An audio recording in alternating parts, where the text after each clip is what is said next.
कहानी की शुरुआत होती है आर्ज नाम के एक आदमी से, जिसकी आंख खुली एक बहुत ही महंगी गाड़ी में। वो चौंक गया कि अबे ये किसकी गाड़ी है। उसने गाड़ी के मैप्स में होम बटन पे क्लिक किया तो वो टेस्ला गाड़ी उसे खुद ब खुद एक आलीशान घर तक ले गई। वहाँ उसे जेफ नाम का एक आदमी मिला, जिसने बताया कि सर मैं आपका असिस्टेंट हूँ। ये सुनते ही आर्ज ने चौंक कर पूछा कि ये किसका घर है, जिस पर जेफ ने जवाब दिया कि आपका ही तो है सर, क्या हुआ। फिर भी आर्ज को विश्वास नहीं हुआ तो उसने ऊपर जाकर देखा कि ये सब हो क्या रहा है। वहाँ उसने अपनी ऐसी तस्वीरें देखी जो उसने कभी खिंचवाई ही नहीं थी। तभी वहाँ अचानक से गैब्रियल नाम का एक फरिश्ता प्रकट हो गया। गैब्रियल ने उसे बताया कि मैंने तुम्हारी जिंदगी जेफ से बदल दी है। दरअसल आर्ज इतना चौंका इसलिए हुआ था क्योंकि असल जिंदगी में वो जेफ का असिस्टेंट था। गैब्रियल ने ये सब इसलिए किया ताकि आर्ज को समझ आए कि किसी और की जिंदगी उससे बेहतर नहीं है, सबकी अपनी मुश्किलें हैं। और उसे पूरा यकीन था कि आर्ज एक हफ्ते के अंदर अपनी पुरानी जिंदगी में वापस जाना चाहेगा।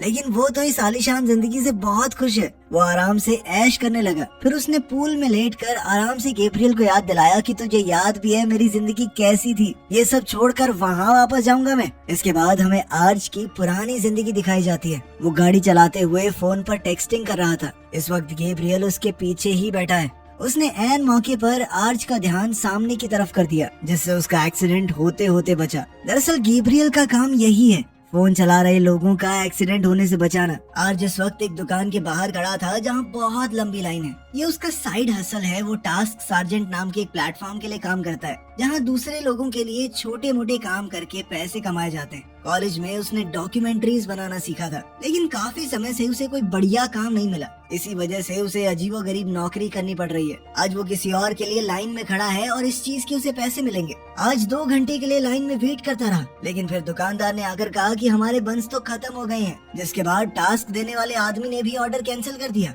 और आर्ज को एक फूटी कौड़ी नहीं मिली। गैब्रियल दूर से ये सब कुछ देख रहा था। इस काम के साथ साथ आज रात में दूसरी नौकरी भी करता था। वो इस वक्त काम पर ही था कि तभी एलिना नाम की लड़की उससे मिलने आई। उसने उससे पूछा कि यहाँ पर काम का माहौल कैसा है, क्या तुम खुश हो इस सब से। एलिना दरअसल वर्कर्स की यूनियन बनाना चाहती थी ताकि कुछ तो बदलाव आए, पर आर्ज ने कहा कि कुछ नहीं बदलने वाला, फालतू टाइम पास मत करो मेरा। रात को वो दोनों एक टाको शॉप पर फिर से मिले। आज काफी थका हुआ था, उसकी नींद भी पूरी नहीं हो रही थी। उन दोनों की आपस में अच्छी बातचीत हुई, 2 पल हंस खेल लिए। इस वक्त भी गैब्रियल दूर से उन दोनों को देख रहा था। काम के बाद आज अपनी गाड़ी में ही जाकर लेट गया, क्योंकि वो गाड़ी में सोता था। उसके पास एक मोटेल तक के पैसे नहीं थे। जब उसके पापा का फोन आया तो उसने ऐसे ही झूठ कह दिया कि हाँ मैंने नया फ्लैट ले लिया है, काफी अच्छा है ये।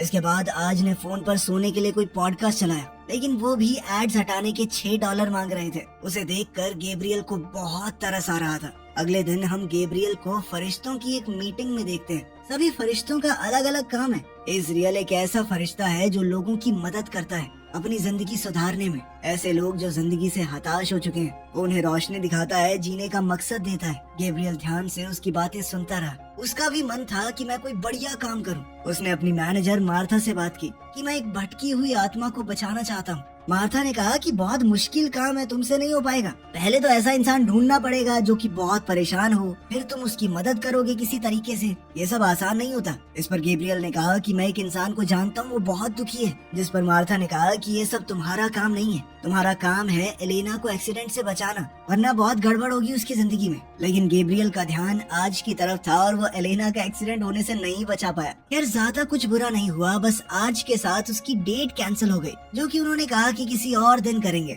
आज पूरा दिन काम कर रहा था, सोया तक नहीं था। जिसके बाद उसे एक काम मिला। वो जेफ नाम के एक बेहद अमीर आदमी के घर टास्क करने पहुंचा। उसे जेफ की गैराज साफ करनी थी। जेफ इस वक्त अमीरों की तरह अपनी जिंदगी में ऐश काट रहा था। वो 3 मिनट के लिए ठंडे पानी में घुस जाता और फिर 15 मिनट के लिए सोना। इस दौरान आज ने उसकी गैराज को बिल्कुल अच्छे से मैनेज कर दिया। जेफ ने कहा कि बहुत बढ़िया काम किया तुमने, 5 स्टार दूंगा। आज ने मौका देखकर पूछा कि आप सब कुछ अकेले कर रहे हैं, आपको किसी असिस्टेंट की जरूरत है क्या। जेफ को उसका काम पसंद आया ही था, साथ ही उसे बढ़िया लगा कि आदमी कुछ करना चाहता है। तो उसने कहा कि 1 हफ्ते का ट्रायल कर सकते हैं। आज जेफ का असिस्टेंट बनने का काम बहुत अच्छे से कर रहा था। वो जेफ के लिए खाना अरेंज करने से लेकर पार्टीज प्लान करने तक सब कुछ कर रहा था। जेफ बहुत ज्यादा अमीर था। वो $2,50,000 की तो घड़ियां खरीद लेता। बाद में उसने आर्ज को कंपनी का कार्ड दिया, ये कहकर कि मैं जो काम बोलता हूँ उसमें खर्चा हो तो इस कार्ड से कर लेना। ये काम मिलने से आर्ज की जिंदगी थोड़ी बेहतर हो गई थी। आज वो अपनी गाड़ी में नहीं बल्कि एक मोटेल में सो रहा था।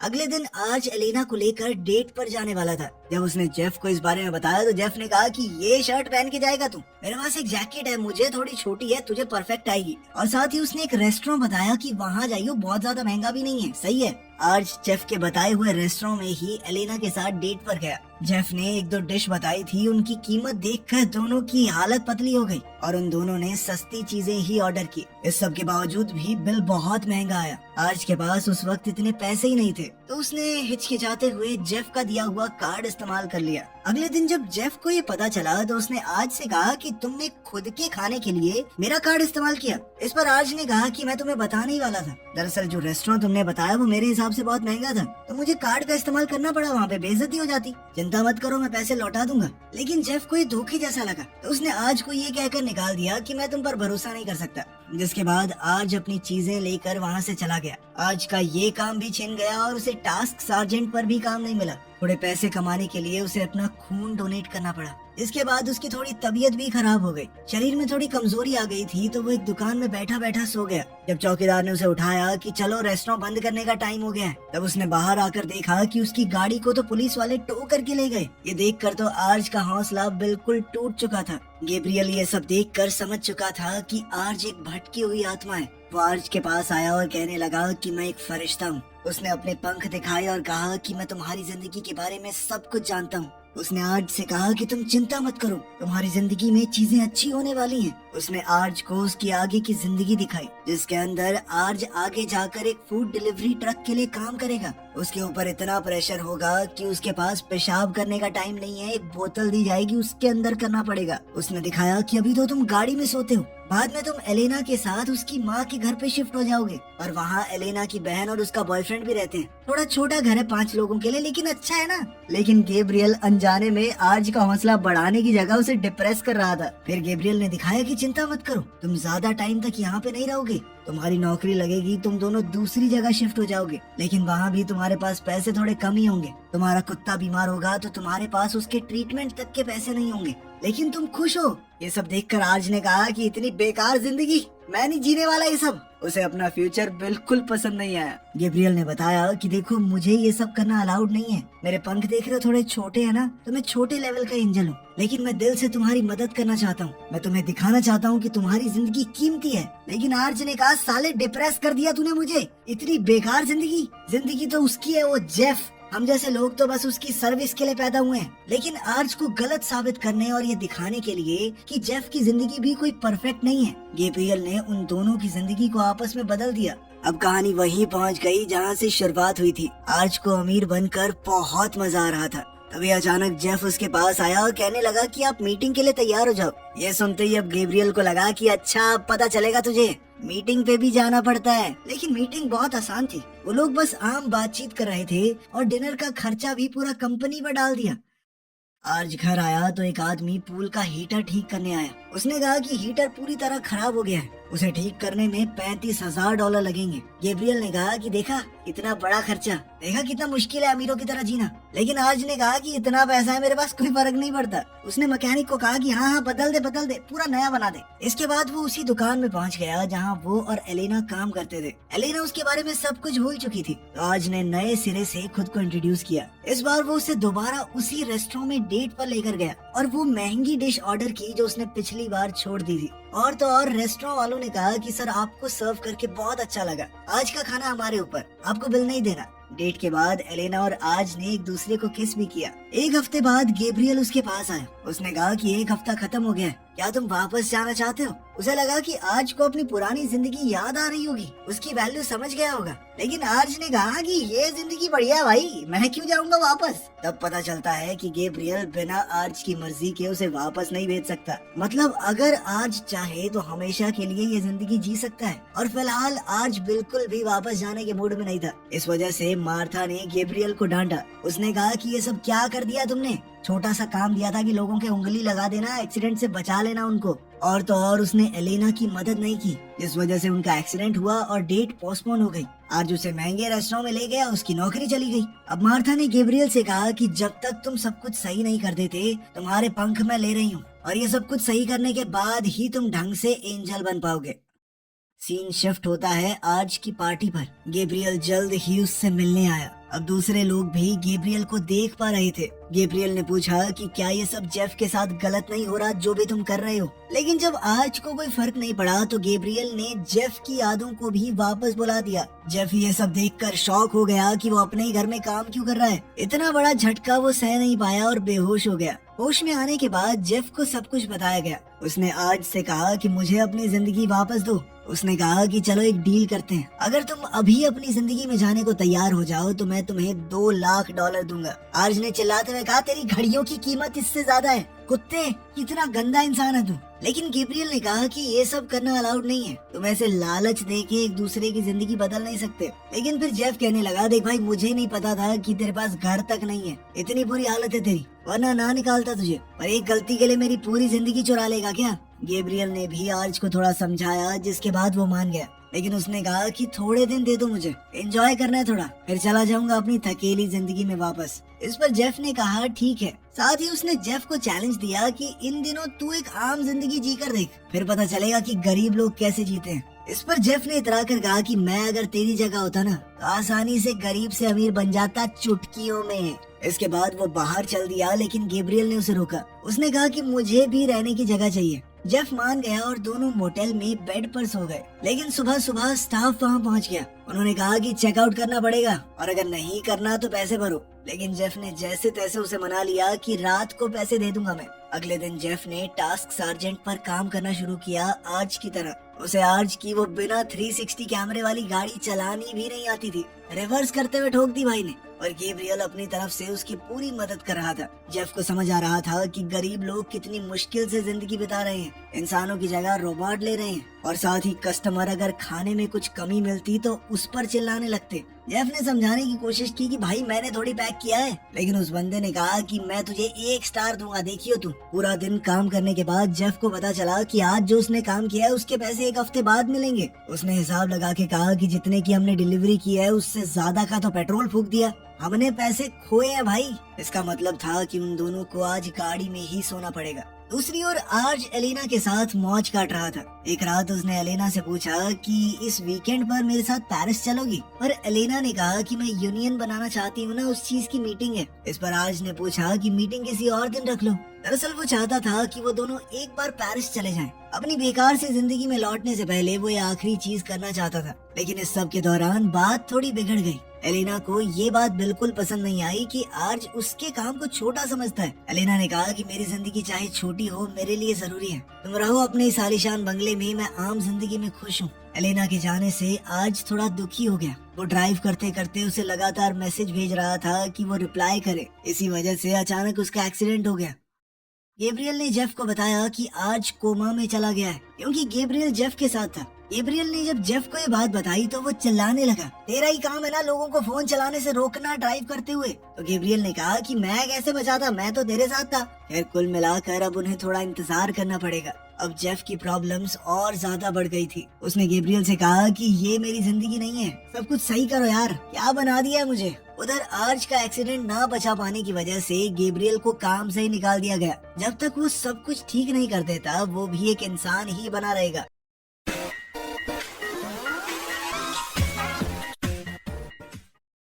अब इंसान बनने के बाद गैब्रियल को बहुत भूख लगने लगी, तो जेफ ने उसे सिखाया कि बर्गर कैसे खाते हैं। गैब्रियल को पहली बार खाना खा के बहुत अच्छा लग रहा था। जेफ ने ऑनलाइन चेक किया कि आमतौर पर आदमी कोमा से 2 हफ्ते में बाहर आ जाता है, और साथ ही वो कल अपने पुराने ऑफिस जाएगा। उसे बिजनेस के बारे में सब कुछ पता है, इसीलिए वो वहाँ जाके ज्ञान पेलेगा और सब सोचेंगे कि वो कोई जीनियस है। इस तरह उसे एक बहुत बढ़िया नौकरी मिल जाएगी, और असलियत में उसे वहाँ से बाहर फेंक दिया। उन्होंने उसे जीनियस की जगह हैकर समझ लिया था कि तुझे कैसे पता इतना सब कुछ हमारी कंपनी के बारे में। दूसरी ओर बार बार फोन करने के बावजूद भी आर्च के बारे में हॉस्पिटल स्टाफ कुछ नहीं बता रहा, क्योंकि वो किसी की पर्सनल इंफॉर्मेशन लीक नहीं कर सकते। इसी बीच गैब्रियल इंसानों वाली हरकतें करने में लगा हुआ था। वो बड़ा खुश होकर इंटरनेट का इस्तेमाल करके कहने लगा कि देख मैं तुझे छोटे हाथी दिखाता हूँ। उसकी हरकतों से तंग आकर जेफ ने कहा कि भाई देख अब तुझे भी नौकरी पकड़नी पड़ेगी, मैं हम दोनों का खर्चा नहीं उठा सकता। गैब्रियल एक रेस्टोरेंट में बर्तन धोने का काम करने लगा। कुछ दिनों बाद जब उसे पहली सैलरी मिली तो अलग अलग टैक्सेस देखकर उसका दिमाग खराब हो गया। उसने कहा कि मुझे पैसे मिले, सारे के सारे तो टैक्स में ले लिए सरकार ने, क्या हरकत है ये? उसके साथ काम करने वाले एक आदमी ने बताया कि तुझे शायद एक और नौकरी करनी पड़ेगी। वो खुद भी 3 नौकरियां करके पैसे कमा रहा था। अब गैब्रियल को भी इंसानों वाली मुसीबतें सहनी पड़ रही थी।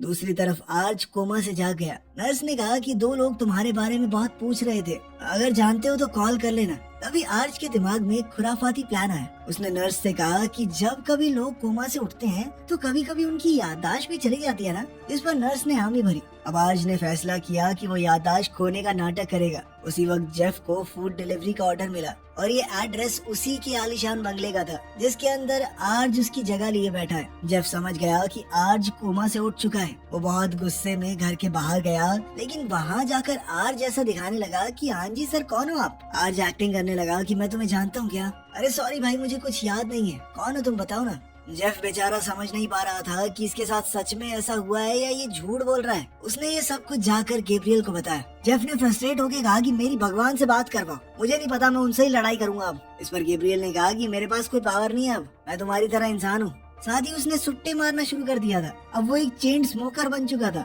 जेफ ने कहा कि क्या ये बर्तन ही धोता रहेगा, सिगरेट पीता रहेगा, कि जिंदगी वापस भी चाहिए अपनी एंजल वाली जिंदगी?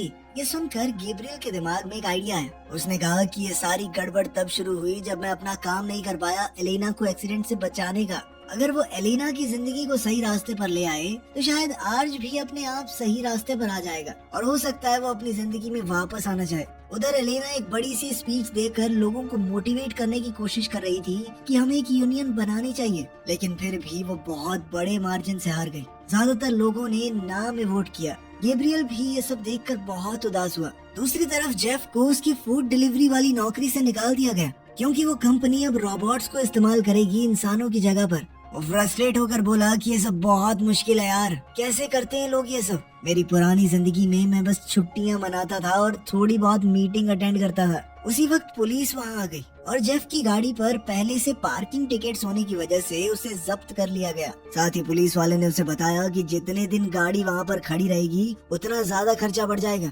जेफ को समझ ही नहीं आ रहा था कि कोई गरीब अगर तरक्की करे तो करे कैसे इस देश में। गैब्रियल ने कहा कि यही सब आज के साथ भी हुआ था। अब जेफ को कोई रास्ता नहीं दिख रहा था। इस तरह तो वो लोग भूखे मर जाएंगे। तब उसे याद आया कि मेरे पास बहुत महंगी घड़ियां पड़ी हैं और अपने घर की तिजोरी का पासवर्ड तो उसे पता ही है। जब वो घर में पहुंचे तो वहाँ पार्टी चल रही थी। आज जेफ का 40वां बर्थडे था जो आज मना रहा था उसकी जगह पर। गैब्रियल कहने लगा कि यार मुझे चोरी करना ठीक नहीं लग रहा। इस पर जेफ ने कहा कि ये सब कुछ मेरा है, चोरी कैसे हुई? तभी हमने देखा कि आज ने जेफ के डांस मूव भी कॉपी कर लिए। ये देखकर जेफ को बहुत गुस्सा आया। खैर वो अंदर जाकर छुप गया ताकि मौका पाते ही घड़ियां ले सके।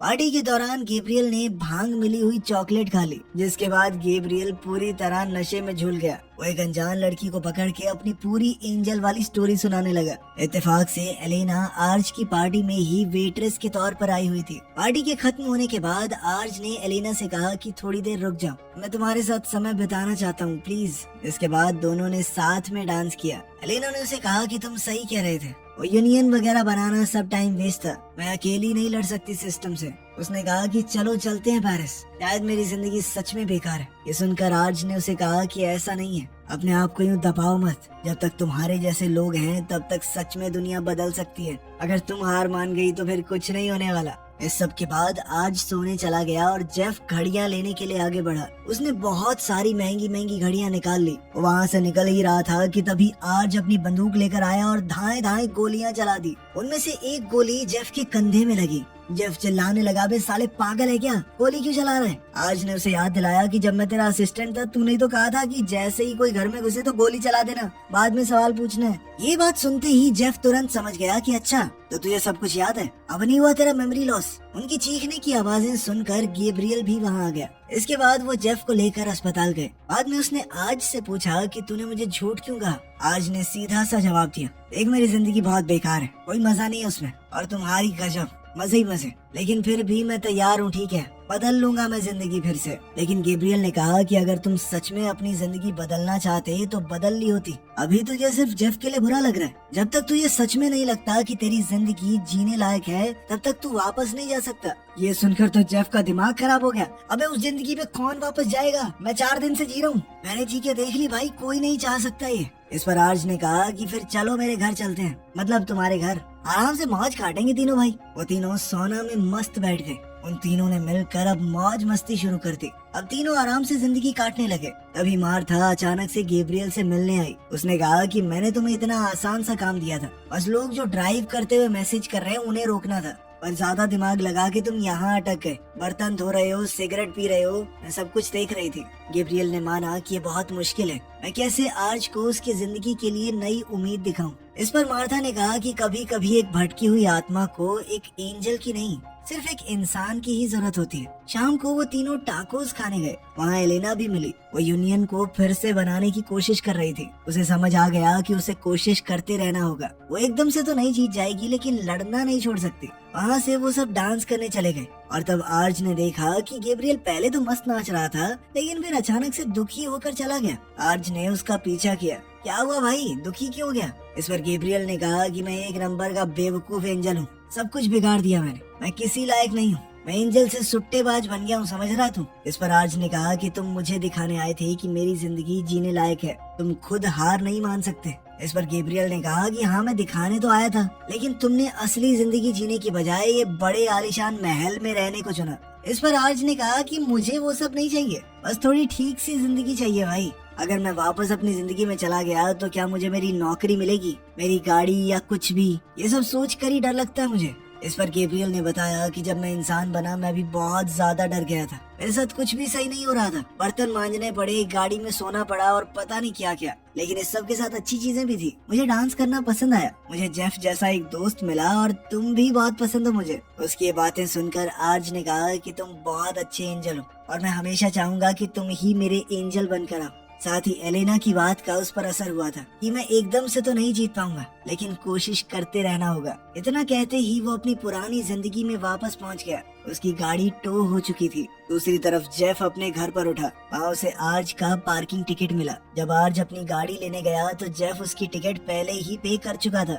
आर्च ने अपने पापा को फोन मिलाया और कहा कि पापा कुछ भी अच्छा नहीं चल रहा। जिस पर उसके पिता ने कहा कि कोई बात नहीं बेटा, मुसीबत आती है लेकिन मुझे भरोसा है तुम सही कर लोगे सब। ये सुनकर आर्च को थोड़ा अच्छा लगा। दूसरी तरफ जेफ अपनी कंपनीज में बदलाव करने लगा। उसने कहा कि फूड डिलीवरी वाले सारे रोबोट हटाओ, लोग ही डिलीवरी करेंगे और उनको ज्यादा पैसे दो। जब बाकी सारे बोर्ड मेंबर्स इसके लिए मना करने लगे तो उसने कहा कि कंपनी का कंट्रोल मेरे पास है, सबसे ज्यादा शेयर मेरे पास है, तो मैं जो कहूँगा ना वही होगा। उधर आर्च ने वही डिलीवरी वाला काम शुरू कर दिया जिसमें उसके पास सुसु करने तक का टाइम नहीं था। उसके साथ साथ बाकी सब ने भी वो नौकरी छोड़ दी। आर्च ने फिर से एक डॉक्यूमेंट्री एडिटर की जॉब ढूंढना शुरू किया। उसकी जिंदगी धीरे धीरे बेहतर होने लगी, लेकिन जब भी वो कुछ खाता तो एक हिस्सा गैब्रियल के लिए जरूर छोड़ जाता। ये थी आज की कहानी। अगर पसंद आए हो तो लाइक करें, सब्सक्राइब करें और सिने प्रो इनसाइट के साथ हर कहानी का असली राज जानें।